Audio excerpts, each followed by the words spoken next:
Bom dia, pessoal. Dando continuidade aos nossos estudos, nós vamos começar fazendo o seguinte. Nós já vimos que trabalho e energia estão intimamente ligados. E quando a gente viu energia, nós vimos, por exemplo, a energia cinética, que é a energia que depende da massa e da velocidade do corpo.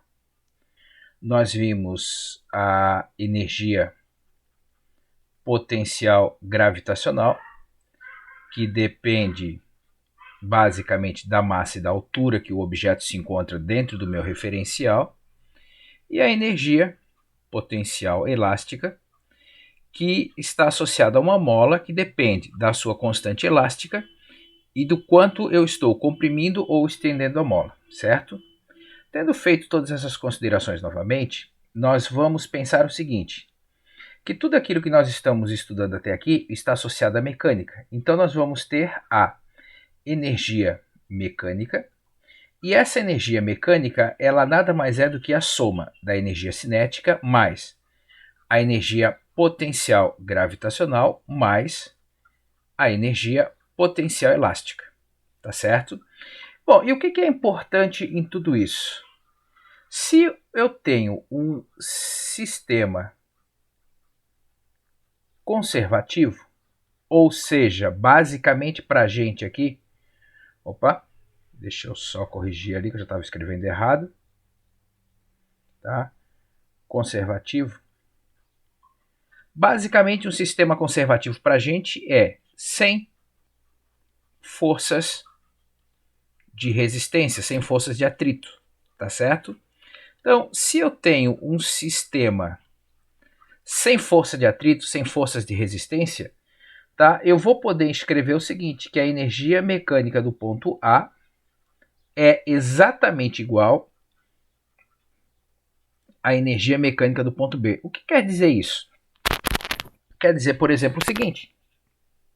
Imagina que eu estou aqui analisando um movimento no solo, certo? Mas eu tenho, para descer aqui do ponto A até o ponto B, está aqui no solo, um escorregador de uma criança, por exemplo, tá? Se eu vou parar para pensar numa situação dessas real, como é que a criança está aqui em cima? Aqui em cima, normalmente a velocidade dela é zero, certo? E ela está a uma determinada altura em relação ao solo. Ok?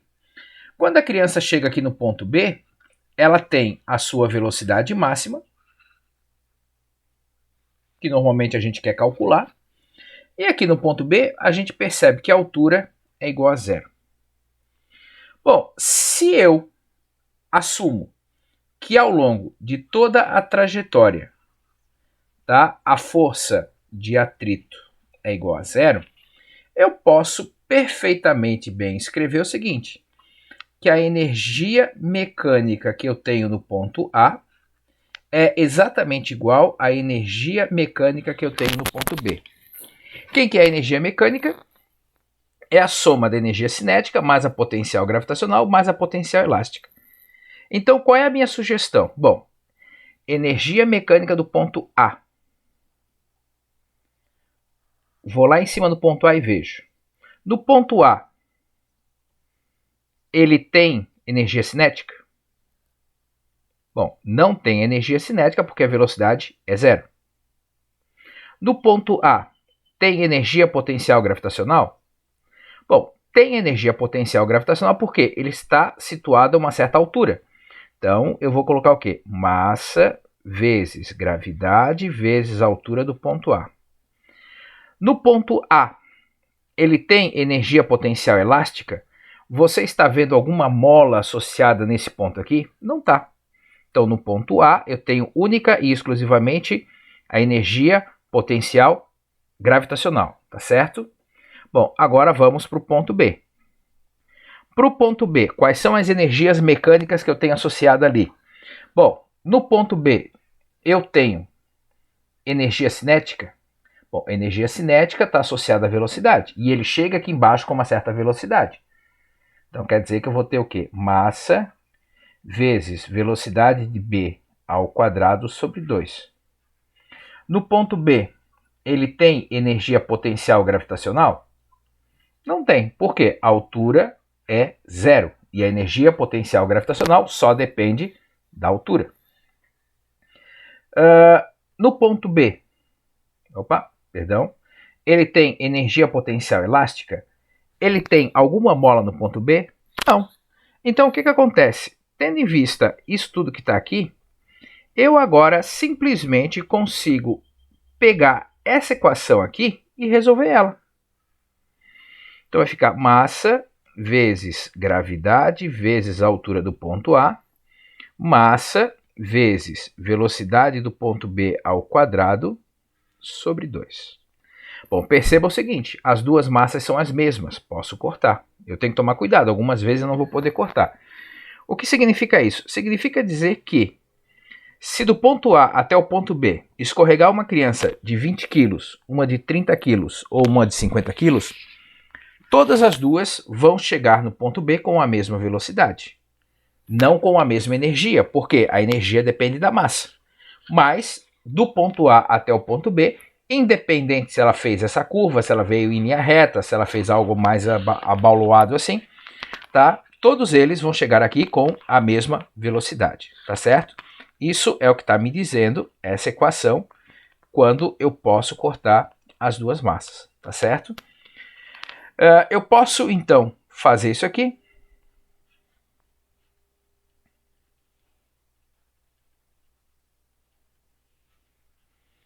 E aí eu tenho aqui a altura, tenho a velocidade, normalmente a gravidade vai ser o 10 metros por segundo ao quadrado, e aí eu resolvo, tá certo? Bom, quando eu paro para resolver isso, agora vamos lá no nosso PowerPoint para ver os exercícios que ele nos sugere. Uma maçã presa em uma macieira a 3 metros de altura se desprende.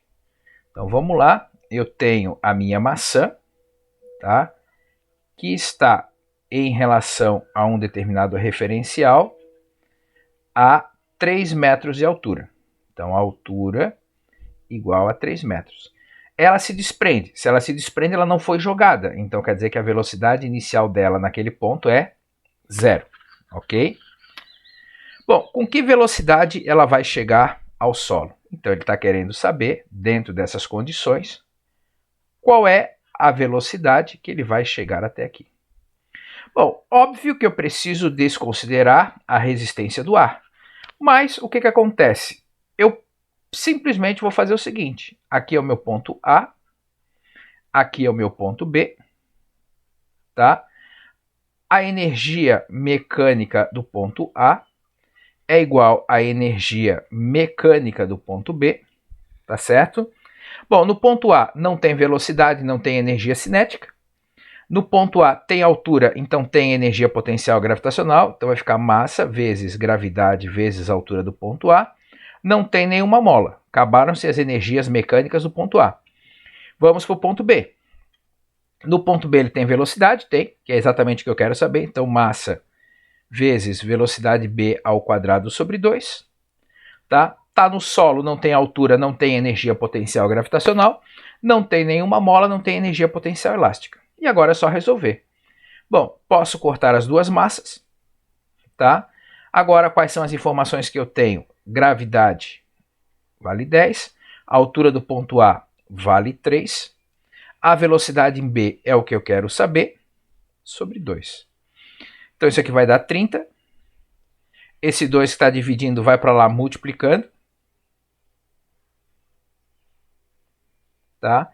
Então a velocidade B, ela vai ser a raiz quadrada de 60. E a raiz quadrada de 60, deixa eu só fazer aqui o cálculo rapidinho, raiz quadrada de 60 vai fechar 7,75 metros por segundo. Perceba que usando a conservação de energia, o meu exercício ficou extremamente simples, tá certo? Bom, vamos ver o próximo exemplo, que ele diz o seguinte. Um bloco de massa igual a 10 kg se desloca com velocidade constante igual a 12 metros por segundo. Tá? Então, eu estou vendo a seguinte situação. Eu tenho aqui um plano horizontal. Tá? Nesse plano horizontal está vindo um objeto com velocidade constante de 12 metros por segundo. Ok? Bom, vamos ver o que ele nos diz mais lá. Ele falou que a massa é de 10 quilos. Então, a massa aqui é de 10 quilogramas. Pois bem, ao encontrar uma mola de constante elástica 2.000 newtons por metro, este diminui a sua velocidade até parar. Então, o que acontece? No final das contas aqui, eu tenho uma mola, tá? Aqui está o meu zero. E essa mola possui uma constante elástica de 2.000 newtons por metro. Pois bem,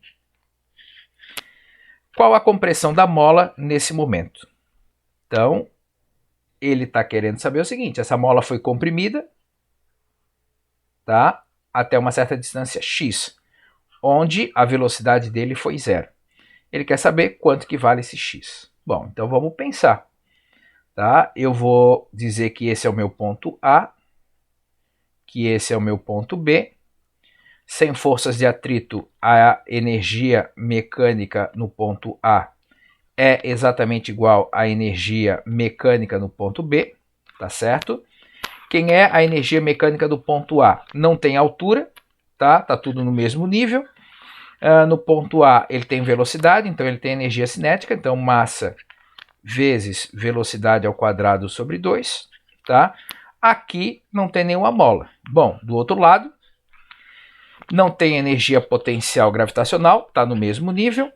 Não tem mais velocidade, porque a velocidade agora é zero, mas ele comprimiu a mola. Então ele tem o quê? O K x ao quadrado sobre 2.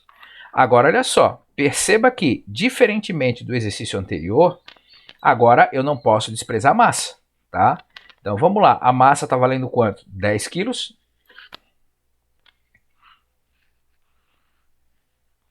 A velocidade do ponto A, 12 ao quadrado sobre 2. Bom, aqui o 2 eu posso cortar, né? Já que está aqui 2 e aqui 2, eu posso cortar isso, ok? O K, 2.000. E eu quero saber o meu X. Bom, faço a primeira potência, 10 vezes 144, que é 12 ao quadrado, igual a 2.000 vezes x ao quadrado. Então, isso aqui vai dar 1.440 sobre 2.000 igual a x ao quadrado. Vou continuar aqui, tá? Então, vou ter que pegar o 1.440 dividir por 2.000, que vai dar 0,72, igual a x ao quadrado. E agora eu tenho que tirar a raiz quadrada do 0,72 para poder calcular o x. E esse meu x fica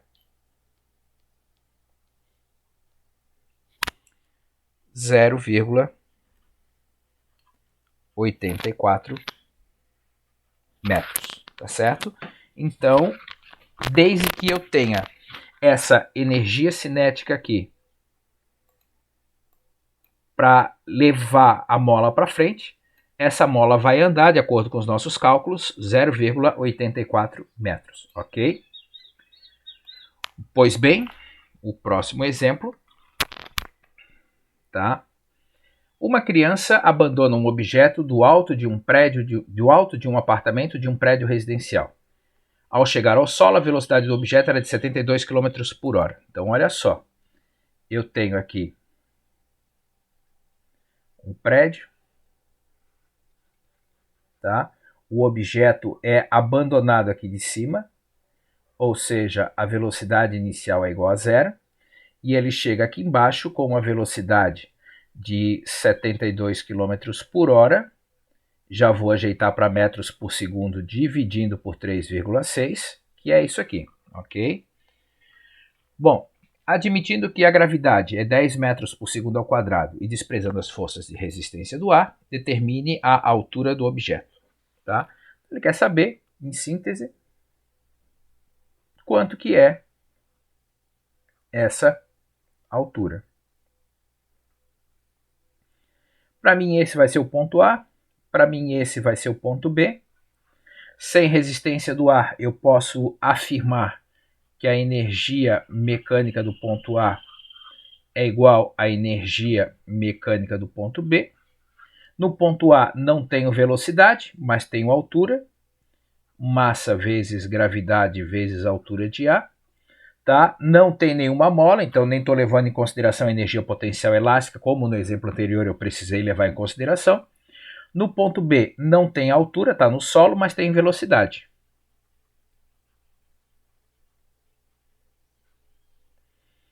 Posso cortar as massas. Aceleração gravitacional ele falou que é 10. A altura eu não sei. Velocidade do B, 20 ao quadrado sobre 2, tá certo? Então vou ficar com 10 vezes a altura do A. 20 ao quadrado é 400 sobre 2. Tá? Então a altura do A vai ser 200, que é o resultado dessa divisão. O 10 está multiplicando, vem para cá dividindo. Tá? Então a altura do ponto A é de 20 metros. Tá certo? Voltando lá para o nosso exercício. O problema 24. Após ingerir uma barra de chocolate de valor energético igual a 500 calorias, um homem de 70 quilos resolve praticar rapel, subindo uma rocha de 15 metros. Supondo que apenas a energia adquirida a partir da barra de chocolate fosse utilizada na subida, até que altura ele subiria. Então, olha só. O objetivo dele é fazer um rapel. Certo? Então, essa pessoa tem 70 quilos de massa. Tá? Ela ingeriu uma barra de chocolate que forneceu a ele uma energia de 500 calorias. Tá certo? E aí ele resolve fazer uma subida. Até quantos metros ele consegue subir? E olha só, ele diz que uma caloria são 4,2 joules. Então, eu tenho... Tá? Eu tenho uma pessoa que ingeriu 500 calorias. Bom, mais uma caloria equivale a 4,2 joules. 500 calorias vai valer X. Então, fazendo essa devida transformação de unidade, tá? Então quer dizer que eu tenho 2.100 joules de energia. Ele quer fazer uma subida, então quer dizer que a energia envolvida numa subida é a energia potencial gravitacional. Então vai ser massa vezes gravidade vezes altura. Eu tenho 2.000 joules, certo? A massa da pessoa são 70 quilos e a aceleração gravitacional é 10. Então vai ficar, 2.100, perdão. Tá? Igual a 700 vezes a altura. Essa altura vem para cá dividindo.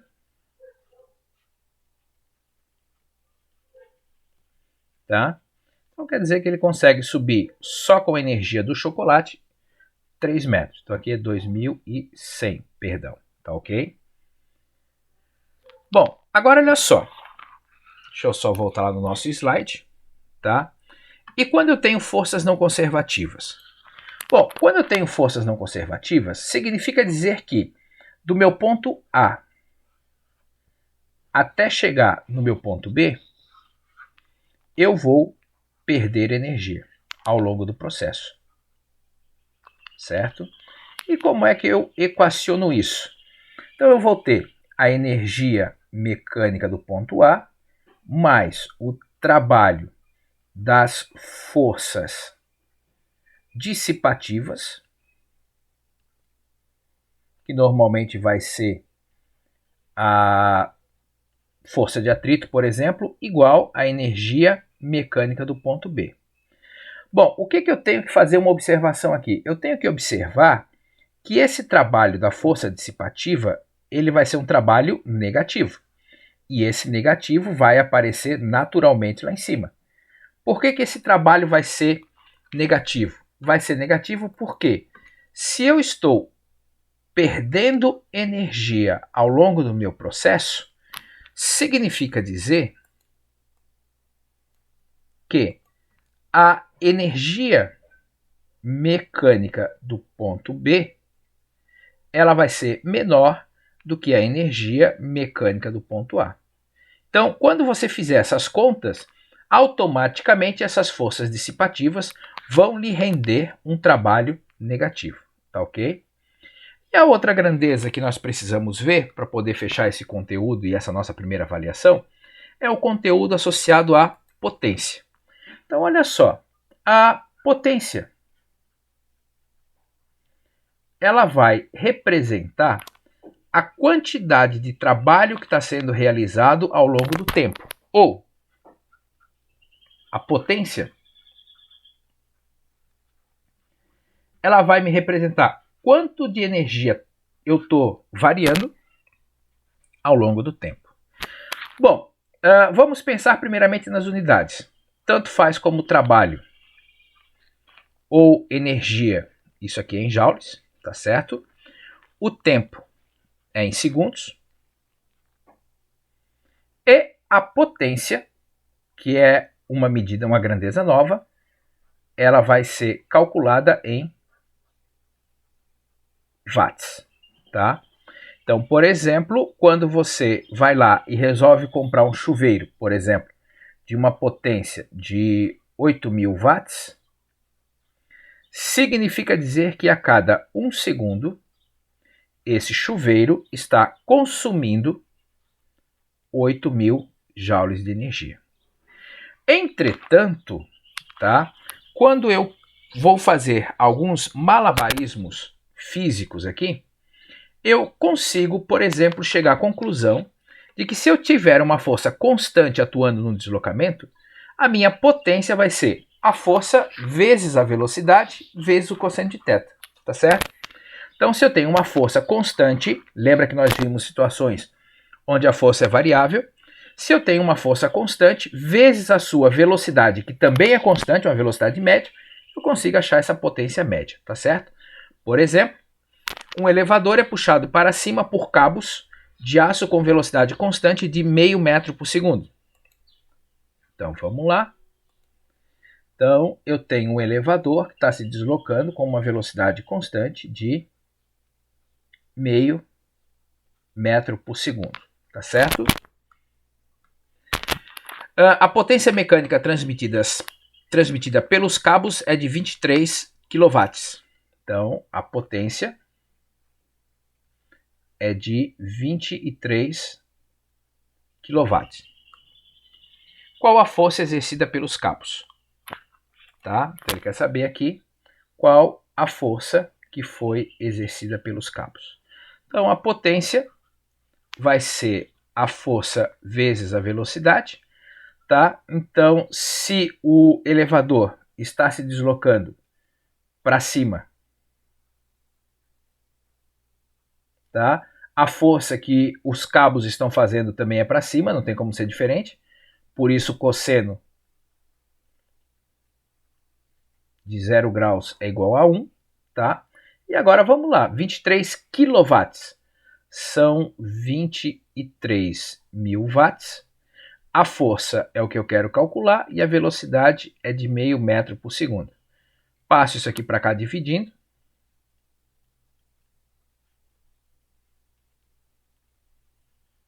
Ok. E aí eu chego à conclusão de que a minha força está valendo 46.000 newtons, certo? Bom, com isso, pessoal, nós encerramos a nossa aula sobre esse primeiro assunto. Estamos aptos a fazer a primeira avaliação. E tudo isso vai estar devidamente registrado lá no CIGAR. A todos vocês uma boa semana, bons estudos, tchau, tchau.